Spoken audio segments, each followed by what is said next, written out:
আজকে আমার লুক আজকে আমার makeup signature look by Samiya and বরাবরের মতোই আমার স্টাইলিং করেছে মাহফুজ কাদরি।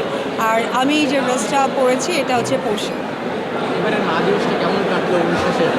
Always super. মা হওয়ার পর থেকে মা দিবসটা খুব বেশি ভালো লাগে।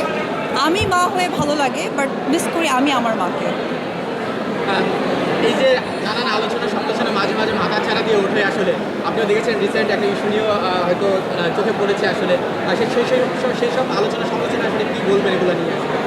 অ্যাকচুয়ালি ফোকাস মেমের মানুষদের হবে আর সমালোচনা হবে, সো তার ব্যতিক্রম কিছু না, এই আর কি। আর কাজের সংখ্যাটা ডেবারে কমছে কেন, বা চুজি হচ্ছে অবিশ্বাস, নাকি হচ্ছে ইচ্ছা করে কাজটা বন্ধ রেখেছে?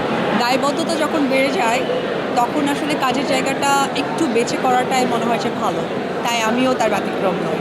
আর সামনে আসলে দর্শকদের আর কতদিন অপেক্ষায় রাখবে বিশ্বাস? আই ডোন্ট নো, ভালো কাজের জন্য আমি নিজেও অপেক্ষা করছি। অ্যান্ড আমি ট্রাস্ট করি আমার যারা ফ্যান ফলোয়ার, যারা আমাকে সাপোর্ট করে, তারাও ঠিক ওয়েট করবে। ঈদে দেখি যে অবিশ্বাস সিনেমা হলে গিয়ে সিনেমাগুলো উপভোগ করে সবার যেগুলো আছে আসলে। এবারের ঈদটা আসলে কেমন দেখলে, এবং আগামী ঈদটা কেমন হচ্ছে মনে করে? এবারে ঈদটা অ্যাকচুয়ালি আমার দেশের বাইরে কেটেছে। সো আমি একটা বার্তাও দিয়েছিলাম আমার ফেসবুকে আমার বাচ্চাকে নিয়ে।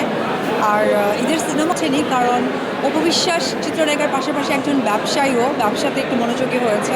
সো ভেরি সুন দেখে ফেলবো এক এক করে, এবার প্ল্যান আছে। বরবাদ দেখা হয়েছে কিনা?